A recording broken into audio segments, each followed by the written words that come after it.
हाथ जोड़ के तुम्हें कह रहा हूं, बुद्ध तुम्हारे भीतर विराजमान है, तुम जरा उनकी सुध लो। हाथ जोड़ के तुम्हें इशारा कर रहा हूं कि तुम अपने को उतना ही मत मान लो जितना तुमने अपने को जाना है। तुम बहुत बड़े हो, तुम विराट हो, तुम्हारे भीतर अनंत छिपा है।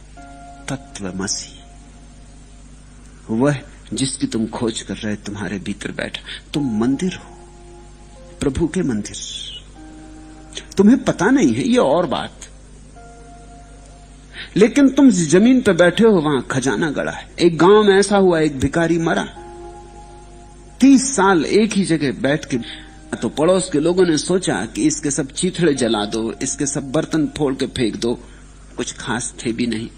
और फिर किसी को ख्याल आया कि 30 साल से ये भिखारी इस जमीन को गंदा करता रहा, थोड़ी सी जमीन भी यहां की उखाड़ के नई जमीन डाल दो। ये अशुद्ध कर गया, बुरी तरह अशुद्ध कर गया, गंदा था। उन्होंने जमीन थोड़ी सी खोदी, चकित हो गए, उस जमीन में तो हंडे गड़े थे, वहां तो बड़ा खजाना था। और सारा गांव सोच सोच के हंसने लगा कि हद हो गई, ये भिखारी भीख मांगता रहा जिंदगी भर, और जिस जमीन पर बैठा था वहां इतना खजाना था कि ये सम्राट हो जाता। गांव भर हंसा भिखारी पर, लेकिन एक फकीर उस गांव में था, वो पूरे गांव वालों पर हंसा। उसने कहा कि पागल, तुम उस भिखारी की बात कर रहे, यही हालत तुम्हारी। तुम भी जहां बैठे हो वहां खजाना गड़ा है, तुम सम्राट हो सकते। लेकिन कोई उसकी बात समझा हो ऐसा दिखाई नहीं पड़ता। लोग हंसे होंगे कि ये एक और पागल देखो, या होगा कुछ लोग उसकी बात समझे भी होंगे तो घर जाकर उन्होंने थोड़ी जमीन खोद के देखी होगी, फिर खजाना नहीं मिला होगा, उन्होंने कहा तो कहां पागल की बातों में पड़े हो, कहीं ऐसा सभी जगह थोड़ी खजाना गड़ा है, वो तो संयोग की बात थी। मगर फकीर तुम्हारे भीतर की तरफ इशारा कर रहा था। सब फकीरों के इशारे तुम्हारे भीतर की तरफ, उनके सबके तीर तुम्हारे भीतर की तरफ।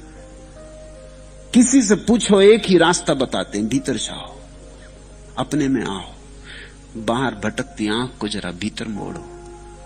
यही आंख जो अभी संसार देख रही है, यही आंख जो अभी पदार्थ को देखती, यही आंख परमात्मा को देख लेगी। आंख तो यही है, सिर्फ इस आंख को परमात्मा की तरफ लगाना है।